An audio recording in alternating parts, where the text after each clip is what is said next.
Hello students, today we discuss on coordination compound. उप सहसंयोजक यौगिक ऐसे यौगिक होते हैं जिनमें केंद्रीय धातु परमाणु के साथ इलेक्ट्रॉन धनी स्पीशीज जैसे लोन पेयर युक्त उदासीन अणु या ऋणायन जुड़े हुए होते हैं। For example potassium ferrocyanide. इस उदाहरण में हम देख रहे हैं केंद्रीय धातु परमाणु Fe के साथ Cn साइनाइड लिगेंड जुड़े हुए हैं। यहाँ पर केंद्रीय धातु परमाणु इलेक्ट्रॉन ग्राही के रूप में तथा इलेक्ट्रॉन धनी स्पीशीज लिगेंड इलेक्ट्रॉन दाता के रूप में कार्य करते हैं। अकार्बनिक यौगिकों को 3 वर्गों में बांट करके इनका अध्ययन किया जाता है। प्रथम साधारण लवण जैसे sodium chloride NaCl, calcium carbonate CaCO3, copper sulphate CuSO4, ये सभी साधारण लवण हैं। इनमें सामान्य धनायन और ऋणायन उपस्थित होते हैं। सेकेंड डबल सॉल्ट या दिक लवण, for example ferrous ammonium sulphate, यह विलेन में अपने आयनों में वियोजित होता है तथा इसके सभी आयनों का स्वतंत्र अस्तित्व होता है और ये अपने अवयवी आयनों का परीक्षण आसानी से देते हैं। जैसे ferrous ammonium sulphate Fe+2 NH4+ तथा सल्फेट SO4- 2 आयनों का परीक्षण देते हैं। इसी प्रकार पोटास एलम फिटकरी भी एक डबल सॉल्ट है जिसका सामान्य सूत्र K2SO4 Al2SO4 का होल थ्राइड 24H2 है। ये भी पोटेशियम आयन, एल्यूमिनियम आयन और सल्फेट आयन का आसानी से परीक्षण देता है तथा इसके सभी आयनों का स्वतंत्र अस्तित्व होता है। थर्ड, उप सहसंयोजक यौगिकों में 2 या 2 से अधिक आयन परस्पर संयुक्त होकर एक संकुल आयन की भांति व्यवहार करते हैं।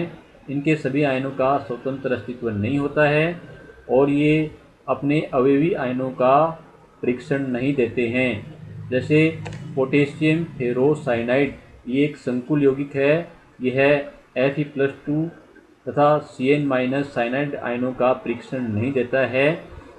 इसमें आयरन फेरोसाइनाइड संकुल आयन के रूप में उपस्थित होता है। इस प्रकार के यौगिकों में उप सहसंयोजक बंध उपस्थित होते हैं। उप सहसंयोजक यौगिकों का अध्ययन वर्नर द्वारा किया गया। उनके द्वारा प्रतिपादित सिद्धांत को वर्नर का उप सहसंयोजक सिद्धांत के नाम से जाना जाता है। वर्नर ने उप सहसंयोजक यौगिकों की ज्यामिति और उनमें उपस्थित बंधों की व्याख्या हेतु अपना सिद्धांत दिया, जिसे वर्नर सिद्धांत के नाम से जाना जाता है। रसायन के क्षेत्र में किए गए कार्य के लिए वर्नर को 1913 में नोबेल पुरस्कार से सम्मानित किया गया था। वर्नर को फादर ऑफ कोऑर्डिनेशन केमिस्ट्री भी कहा जाता है। वर्नर ने बताया कि केंद्रीय धातु परमाणु 2 प्रकार की संयोजकताएं प्रदर्शित करता है। प्रथम प्राथमिक संयोजकता तथा द्वितीयक संयोजकता। प्राथमिक संयोजकता प्राइमरी वैलेंसी, यह केंद्रीय धातु परमाणु की ऑक्सीकरण संख्या को प्रदर्शित करती है तथा आयनिक प्रकार की होती है। यह सदैव ऋणायन के द्वारा संतुष्ट की जाती है। प्राथमिक संयोजकता से जुड़े हुए परमाणुओं को डॉटेड लाइन के द्वारा प्रदर्शित किया जाता है। सेकेंडरी वैलेंसी द्वितीयक संयोजकता, यह धातु परमाणु की उप सहसंयोजक संख्या कोऑर्डिनेशन नंबर को प्रदर्शित करती है तथा यह अनआयनिक प्रकार की होती है और यह उदासीन अणु या ऋणायन के द्वारा संतुष्ट की जाती है। इसे ठोस रेखा के द्वारा प्रदर्शित किया जाता है। कुछ ऋणायन लिगेंड के रूप में प्राथमिक और द्वितीयक दोनों प्रकार की संयोजकताओं को एक साथ संतुष्ट करते हैं। तो इस प्रकार के बंध को रेखाओं के जोड़े के द्वारा ठोस और डॉटेड दोनों लाइनों के द्वारा प्रदर्शित करते हैं। वर्नर ने अपने अध्ययन का आधार कोबाल्ट धातु के अमोनिया के साथ उपसहसंयोजक यौगिकों को वर्नर सिद्धांत को यौगिकों के माध्यम से समझेंगे। वर्नर ने कोबाल्ट क्लोराइड और अमोनिया के भिन्न भिन्न संगठन वाले यौगिकों का अध्ययन किया और उनके बारे में बताया। यौगिक का संगठन COCl3 6NH3, इस यौगिक का रंग नारंगी पीला। सेकेंड COCl3 5NH3.H2O, इस यौगिक का रंग गुलाबी। थर्ड COCl3 5NH3, इस यौगिक का रंग बैंगनी। और COCl3.4NH3, इस यौगिक का रंग हरा तथा बैंगनी। और फिफ्थ COCl3.3NH3, इसका रंग नीला हरा होता है। तो वर्नर ने अपने सिद्धांत के आधार पर इन यौगिक की संरचना और संयोजकताओं को निम्न प्रकार से प्रदर्शित किया। इस उदाहरण में इस संरचना में हम देख रहे हैं COCl3 6NH3, यहाँ पर कोबाल्ट के साथ 6NH3 लिगेंड द्वितीयक संयोजकता से जुड़े हुए हैं तथा 3 Cl क्लोरीन परमाणु इसकी प्राथमिक संयोजकता को संतुष्ट कर रहे हैं, अर्थात इसमें 3 Cl आयनित होने वाले हैं। इसी प्रकार से इस संरचना में हम देखते हैं कि NH3 द्वितीयक संयोजकता को संतुष्ट कर रहे हैं तथा 2 Cl क्लोरीन परमाणु केंद्रीय धातु के साथ प्राथमिक संयोजकता से जुड़े हुए हैं, अर्थात 2 Cl आयनित होने वाले हैं, जबकि 1 Cl दोहरा व्यवहार प्रदर्शित कर रहा है, अर्थात वह प्राथमिक और द्वितीयक दोनों प्रकार की संयोजकताओं को एक साथ संतुष्ट कर रहा है। इसी प्रकार से इस उदाहरण में हम देखते हैं NH3 ठोस लाइन से केंद्रीय धातु परमाणु से जुड़े हुए हैं, अर्थात ये द्वितीयक संयोजकताओं को संतुष्ट कर रहे हैं। 2 Cl परमाणु क्लोरीन परमाणु केंद्रीय धातु परमाणु के साथ दोहरा व्यवहार दर्शा रहे हैं, अर्थात वह प्राथमिक और द्वितीयक दोनों प्रकार की संयोजकताओं को संतुष्ट कर रहे हैं, जबकि इसमें 1 Cl है वो केंद्रीय धातु परमाणु के साथ प्राथमिक संयोजकता अर्थात आयनित होने वाला है। इस संरचना में हम देखते हैं कोबाल्ट के साथ NH3 द्वितीयक संयोजकता से जुड़े हुए हैं तथा तीनों Cl क्लोरीन परमाणु प्राथमिक और द्वितीयक दोनों प्रकार की संयोजकताओं को एक साथ संतुष्ट कर रहे हैं, अर्थात इसमें कोई भी Cl परमाणु आयनित होने वाला नहीं है।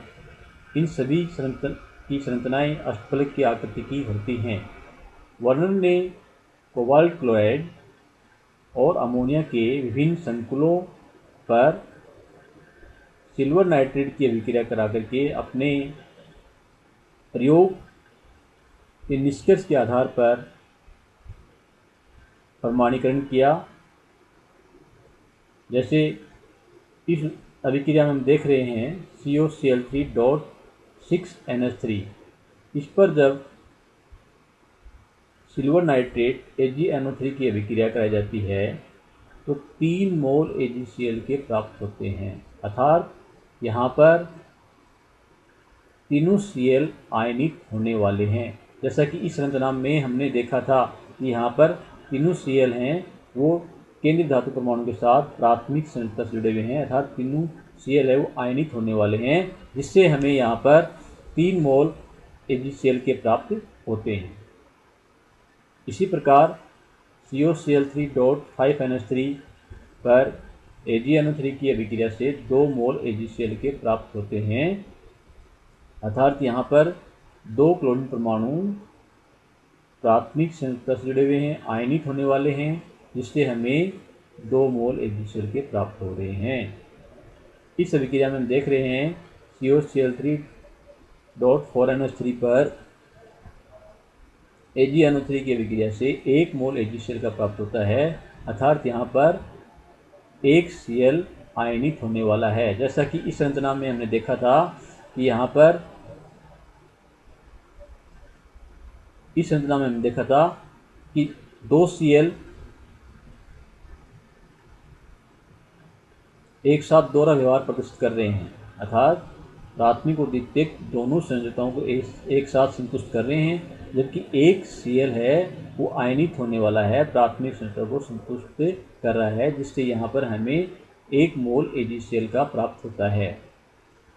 और नेक्स्ट अभिक्रिया हम देखते हैं COCl3 पर AgNO3 सिल्वर नाइट्रेट की अभिक्रिया कराते हैं तो हमें AgCl का कोई अवक्षेप प्राप्त नहीं होता है। जैसा कि इस संरचना में हमने देखा था कि कोबाल्ट के साथ तीनों Cl दोहरा व्यवहार प्रदर्शित कर रहे हैं, अर्थात तीनों क्लोरीन परमाणु एक साथ प्राथमिक और द्वितीयक संयोजकता को संतुष्ट कर रहे हैं। यहाँ पर कोई भी Cl परमाणु आयनित होने वाला नहीं है, जिससे हमें यहाँ कोई भी मोल AgCl का प्राप्त नहीं होता है। वर्नर ने भिन्न भिन्न संगठन वाले कोबाल्ट के यौगिकों का अध्ययन किया, उनकी चालकता का अध्ययन किया। जैसे COCl3.6NH3 यहाँ पर अवक्षेपित क्लोराइड आयन की संख्या 3, कुल आयन की संख्या 4। इसी प्रकार COCl3.5NH3.H2 क्लोराइड आयन की संख्या 3 है और कुल आयन 4 हैं।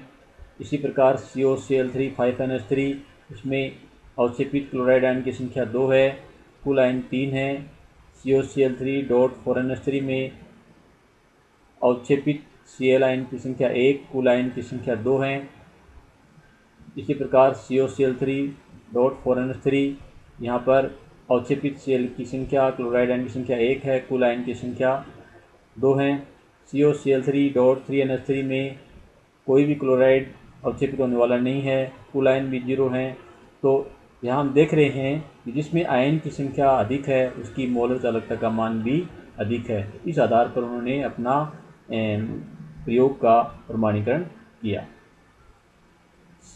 COCl3.6NH3 से तीनों क्लोराइड जो होते हैं वो आयनित होने वाले हैं, इसलिए यहाँ पर हमें 3 मोल AgCl के प्राप्त हो रहे हैं। और इसी प्रकार से इस उदाहरण में हम देख रहे हैं कि 2 Cl होते हैं वो आयनित होने वाले हैं, इसलिए यहाँ पर हमें 2 मोल AgCl के प्राप्त होते हैं। और इस उदाहरण में हम देख रहे हैं कि यहाँ पर एक ही Cl होता है वो आयनित होने वाला है और इसलिए यहाँ पर हमें 1 मोल AgCl का प्राप्त होता है। और COCl3.3NH3 इसकी मोलर चालकता 0 है, क्योंकि यहाँ पर कोई भी Cl क्लोरीन जो है वो आयनित होने वाला नहीं है। तीनों जो Cl हैं वो केंद्रीय धातु परमाणु के साथ उप सहसंयोजक बंध से जुड़े हुए हैं। तो इस प्रकार वर्नर ने उप सहसंयोजक यौगिकों में बंध की व्याख्या की और उनकी ज्यामिति के बारे में बताया। उन्होंने बताया कि केंद्रीय धातु परमाणु के साथ लिगेंड निश्चित आकृति में जुड़े हुए होते हैं, जिससे उनमें त्रिविम समवेता पाई जाती है। उप सहसंयोजक संख्या 6 के लिए अष्टफलकीय आकृति तथा उप सहसंयोजक संख्या 4 के लिए चतुष्फलकीय तथा वर्ग समतलीय आकृति के बारे में बताया। तो वर्नर ने उपसहसंयोजक युग्मों का अध्ययन किया तथा इनकी निश्चित आकृति के बारे में भी व्याख्या की। Thank you.